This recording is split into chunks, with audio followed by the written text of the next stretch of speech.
¿Qué tal? ¿Cómo están? Soy Javier Ismodes. Quiero inicialmente desearles un exitoso y maravilloso año 2025 y queríamos iniciar este video inspirados en el análisis de un texto que se denomina o cuyo título es ¿Por qué fracasan los países?, de los autores Acemoglu, de origen turco, y Robinson. Este texto es del año 2012, junto con otros publicados por los mismos autores, que les ha permitido obtener el Premio Nobel de Economía en el año 2024, básicamente por el aporte hacia una definición del por qué los países se dividen entre países desarrollados y subdesarrollados con una serie de variables, pero que atribuyen este desarrollo de los exitosos con el subdesarrollo de los no exitosos, no solamente en temas como la educación, la salud, la infraestructura, sino fundamentalmente la institucionalidad, es decir, el trabajo de políticas públicas que garantizan la institucionalidad de los países. Obviamente, bajo un modelo de Estado que aparece en el año 1688 en Inglaterra con una revolución a la que se le denomina la Revolución Gloriosa, donde empieza a trabajarse la división de poderes, la autonomía de poderes, el respeto de poderes y sobre todo esa institucionalidad para tener un poder ejecutivo, un poder legislativo, un sistema judicial que garanticen, en primer lugar, la libertad del ciudadano, el ejercicio de las libertades políticas, económicas y también el ejercicio pleno del derecho de propiedad. No solamente la propiedad sobre bienes tangibles, sino el fomento y el respeto a la creatividad a través de un sistema de marcas, de patentes y de signos distintivos que impulsen que el ser humano creativo, que aquella persona que tiene ánimo de generar invenciones y crear cosas que permitan dar soluciones a la actividad humana, sean respetados, sean reconocidos a través de derechos patrimoniales. Obviamente, reiterando la necesidad de un sistema judicial que reconozca, respete y garantice los derechos de propiedad y el derecho de contratos, es decir, donde el sistema contractual sea respetado y sea el sistema judicial eficaz para garantizar justamente que esos contratos se cumplan. La institucionalidad no solamente tiene que ver con la ley, ni tiene que ver con la constitución. Obviamente las constituciones son un marco general de desarrollo de un país, pero básicamente esa institucionalidad está en el Estado. Y en el caso del Perú o de Latinoamérica, el Estado se divide en distintas instancias: el Estado nacional, el Estado regional o los gobiernos locales. Y en cualquier escenario, en cualquier instancia estatal, nuestro gran problema es la corrupción. Es decir, ante esa falta de institucionalidad y de un Estado predecible que garantice que un inversor mediano, grande o pequeño pueda tener un trámite que es claramente determinable cumpliendo con una serie de requisitos, aparece la corrupción. En un sistema judicial donde no hay predictibilidad, es decir, ante casos similares hay sentencias diferentes, aparece la corrupción. En un sistema legislativo que está organizado en un sistema congresal o en un congreso como el que tenemos ahora, paupérrimo,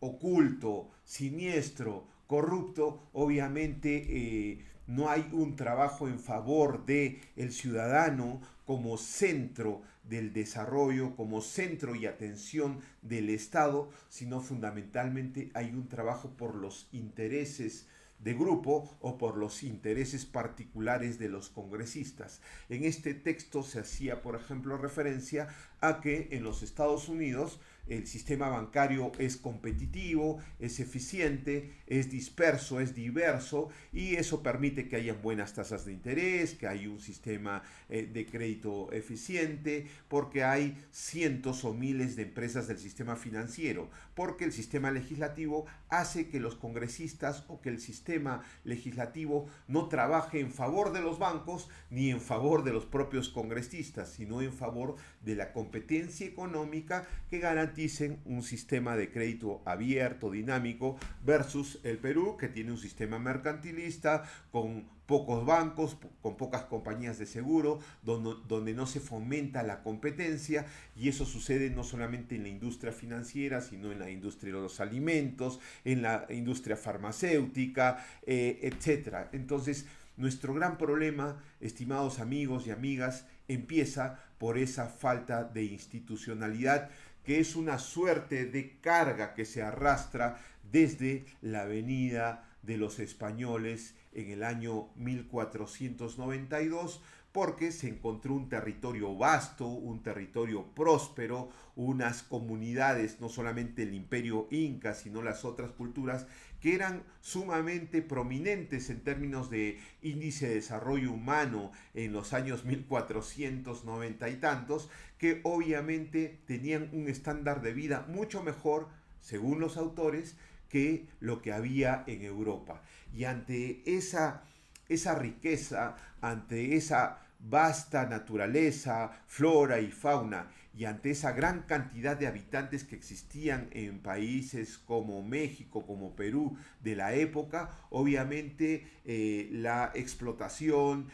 obviamente el enriquecimiento y no plasmar el tema hacia la innovación y hacia la creatividad hicieron que nuestros países inicien con esas malas prácticas, las malas prácticas del sometimiento, del monopolio, del otorgar favores a ciertos grupos, y eso se ha mantenido a lo largo de la historia republicana de cada uno de los países latinoamericanos, con obviamente sistemas militaristas, sistemas mercantilistas o intervención socialistoide o comunistoide, como ha ocurrido en los últimos años, donde se piensa que el Estado es el gran administrador de todos los recursos y el Estado está por encima del ciudadano, versus un modelo institucional, como dije hace un momento, donde el ciudadano es el centro de atención del Estado. El Estado está hecho para el ciudadano, y mientras no tengamos instituciones sólidas con congresos independientes,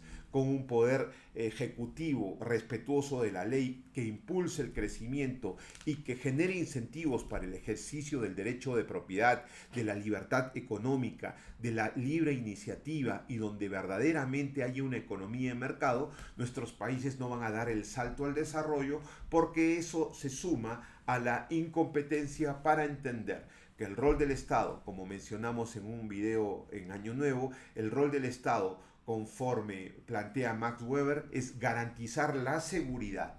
la libertad, el derecho de propiedad en favor del ciudadano, dotándole de condiciones que permitan el crecimiento y el desarrollo individual. ¿Y esas condiciones cuáles son?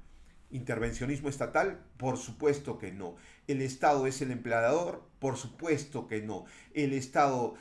facilita monopolios? Por supuesto que no. ¿El Estado es mercantilista? Por supuesto que no. Un Estado que, reitero, brinda protección al derecho de propiedad, a la libertad, al libre mercado, al desarrollo económico, a la iniciativa privada, sea pequeña, muy pequeña, mediana, grande o muy grande, porque ese incentivo hacia la iniciativa privada permite que las personas apuesten por su desarrollo, apuesten por el crecimiento y apuesten por plantear emprendimientos, como dice Schumpeter y como plantean los autores que he mencionado al inicio del libro. Hay que fomentar la destrucción creativa, es decir, el aporte de los privados de la iniciativa ciudadana para plantear conocimiento, herramientas, empresas,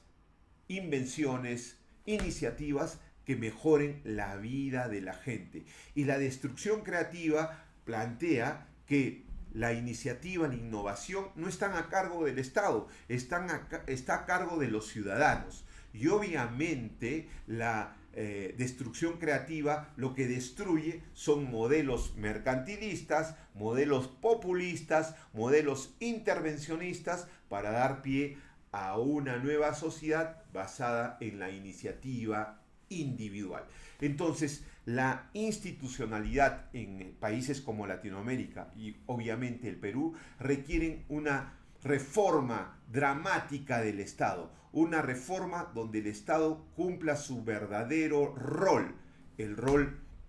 de dar seguridad, de promover la iniciativa privada, de garantizar la libertad, de cuidar el derecho de propiedad, no generar monopolios, no tener políticas populistas, intervencionistas, ideologizadas por el socialismo, que es la práctica nefasta de la política, y obviamente garantizar que los ciudadanos tengan sus derechos claramente determinados, sus obligaciones bien planteadas y obviamente con políticos que sean honestos y que tengan un nivel de formación mínima. Creo que ese es el resumen de un modelo institucional, como ha ocurrido en los países que han logrado la prosperidad a partir de políticas públicas que garanticen ese crecimiento individual. Ya China está saliendo del socialismo para un modelo inicialmente capitalista desde el punto de vista de la actividad económica, pero se dan cuenta que hay que migrar a la garantía de derechos, libertades y protección de la propiedad privada. Ya países como Corea, como Indonesia lo han hecho y no han tenido que estar encima del trópico. Son países que se han dado cuenta de que la institucionalidad es fundamental, de que los servicios públicos de calidad son importantes, pero lo más importante es garantizar la libertad, el derecho de propiedad y un Estado que incentive la iniciativa individual. Creo que estas buenas prácticas tienen que implementarse en el Perú, desterrando absolutamente la ideologización, desterrando el complejo que nos venden sobre los 500 años, ya pues vinieron, se llevaron y tuvieron políticas absolutamente mercantilistas, pero eso no quiere decir que sigamos atados al pasado, resintiéndonos de lo que nos pasó y obviamente mirar con optimismo, reitero, Schumpeter era un economista extraordinario, destrucción creativa. Eliminemos lo viejo para dar paso a la innovación, al emprendimiento, a la creatividad, al modelo de desarrollo individual donde el individuo participa, aporta, cree, invierte en una sociedad que se convierte en próspera porque hay condiciones para que el ciudadano desde el sitio más lejano, desde el sitio más complicado, tenga condiciones de vida adecuadas y pueda plantear su iniciativa de ingreso al mercado, como también plantea el profesor Prahalat, un ganador del premio Nobel de Economía, junto con el profesor Yunus, que plantea los negocios en la base de la pirámide, que dice que es imperativo que los más pobres ingresen al mercado, que las personas con menos recursos ingresen al mercado, no con políticas populistas, con regalos, con prebendas, sino que ingresen al mercado. Y para hacer una corrección breve, me estaba confundiendo porque Yunus no gana el premio Nobel de Economía, sino que el profesor Yunus gana el premio Nobel de la Paz y Prahalat no gana un premio de este tipo porque lamentablemente fallece en medio de su exitoso camino académico. Un abrazo para todos y espero que el año sea sumamente interesante.